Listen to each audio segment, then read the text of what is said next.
Je vais vous demander, parmi ce choix de photos que je vais vous présenter, de me dire ce que chacune vous inspire.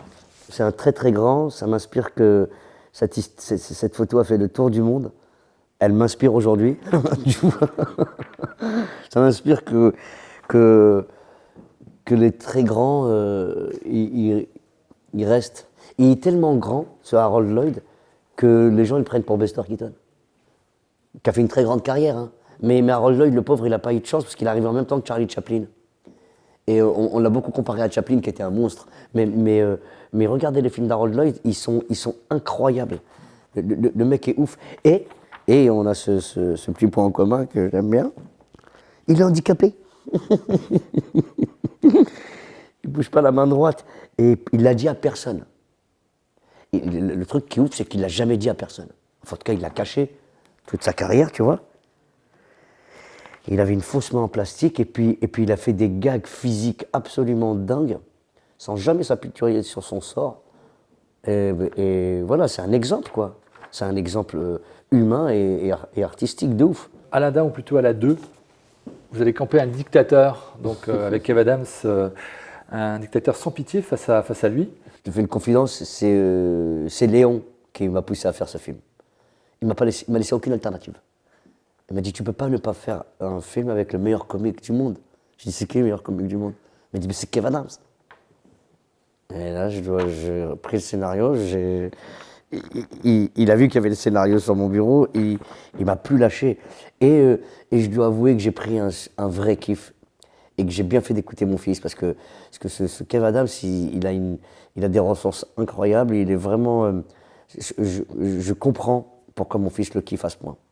Il m'a fait un cadeau, Kev, en me proposant de jouer ce personnage de Shazaman, que j'avais un peu touché du doigt hein, avec Sadafi. J'avais fait un sketch qui s'appelait Colonel Sadafi. Et encore une fois, je me suis inspiré de mon père. Je me suis inspiré de mon père physiquement. Je trouve génial de pouvoir faire des comédies en costume, parce qu'on ne se prend pas la tête. Parce qu'il n'y a pas beaucoup de... Il y a juste une envie de faire marrer, de faire rêver, tu vois. On n'a aucun autre objectif que de prendre du plaisir et de faire en sorte que ça soit contagieux. Et mon fils a très bien fait de me faire ce film. H, où en est la série sur les quartiers Tikar? On écrit vraiment, on espère avoir tout le matos au mois de septembre et on espère tourner au mois de novembre, pour te dire la vérité.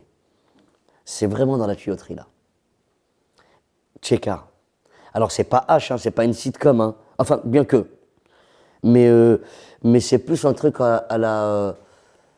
c'est entre Malcolm, les années collège, tu vois, Everybody Hates Chris, c'est l'enfance de Chris Rock, et mes chroniques de Radio Nova. Tu vois, c'est vraiment un mélange de toutes ces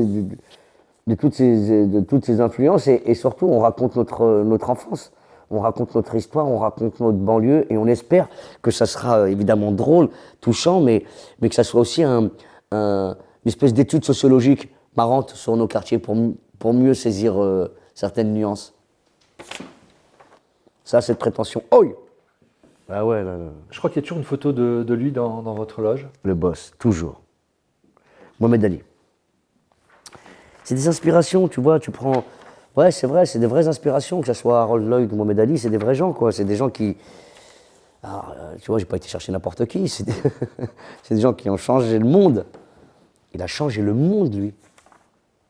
Il a changé la perception qu'avaient les gens sur le ghetto, sur la misère, sur les blacks, sur nous.